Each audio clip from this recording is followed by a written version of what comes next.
Custom act से मुतालिक case में सुप्रीम कोर्ट के आईनी बेंच ने जस्टिस मंसूर अली शाह के 13 और 16 जनवरी के फैसले वापस ले लिए। जस्टिस मंसूर अली शाह ने 13 जनवरी को आर्टिकल 191A की तशरीह से मुतालिक नोटिस जारी किए थे। मजीद जानते हैं डॉन न्यूज़ के नुमाइंदे उमर बर्नी से। जी उमर, मजीद क्या तफसीलात केस के हवाले से आगाह कीजिएगा। जी बिल्कुल, सुप्रीम कोर्ट के जस्टिस अमीनुद्दीन खान की सरबराही में 7 रुकनी आईनी बेंच ने कस्टम एक्ट की सेक्शन 221A से मुतल्लिक केस की समाअत की। दौरान समाअत हुकूमत की जानिब से अदालत को बताया गया कि हुकूमत ने जस्टिस मंसूर अली शाह के फैसले के खिलाफ जो है अपील दायर करने का फैसला किया है। दौरान समाअत अदालत की जानिब से जस्टिस मंसूर अली शाह के 13 और 16 जनवरी के फैसले वापस ले लिए गए। जस्टिस मंसूर अली शाह ने 13 जनवरी को आर्टिकल 191A की तशरीह से मुतल्लिक नोटिस जारी किए थे। इसके अलावा आईनी बेंच ने नजर अब्बास तौहीन अदालत केस का रिकॉर्ड कस्टम एक्ट केस के साथ जो है वो मुंसलिक करने का हुक्म भी दिया। दौरान समाअत जस्टिस मोहम्मद अली मजहर और बैरिस्टर सलाहुद्दीन में तल्ख जुमलों का तबादला भी हुआ।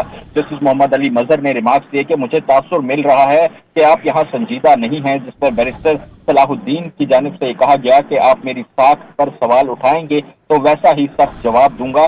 जस्टिस अमीनुद्दीन खान की जानिब से कहा गया कि बात किसी और तरफ जा रही है, ऐसे ना करें। बैरिस्टर सलाहुद्दीन ने कहा कि जस्टिस जमाल ने कहा कि अभी हम इस केस को यहाँ आगे नहीं बढ़ा रहे, या तो आप कहें मेरिट पर केस चलाना है तो यही दलाइल देता हूँ।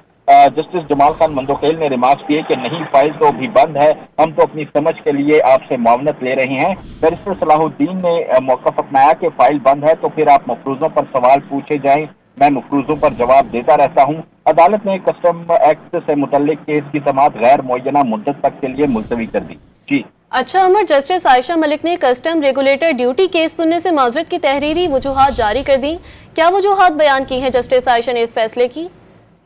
जी बिल्कुल, जैसे कि गुज़िश्ता रोज जस्टिस आयशा मलिक ने ये केस सुनने से जो है वो रिक्यूज किया था और ये कहा था कि मैं वजूहात जो है वो बाद में जारी करूंगी। तो आज उनकी जानिब से तहरीरी वजूहात जो है वो जारी की गई हैं। जस्टिस आयशा मलिक का कहना है कि बहैसियत जज हमें अदालती अहकामात और इंतजामी अहकामात के दरमियान वाज़ेह फ़र्क को सख्ती से बरकरार रखना चाहिए। अदालती अहकामात के तकद्दुस को महफूज और बरकरार रखना चाहिए। हमें ये यकीनी बनाना चाहिए कि हमारे अहकामात पर अमल हो, हमारे अहकामात किसी के जरिए नजरअंदाज या खिलाफ वर्जी न की जाए। ऐसा कहना था जस्टिस आयशा मलिक का अपने तहरीरी वजूहात में। जी उमर, तफसीलात से आप आगाह कर रहे थे, शुक्रिया।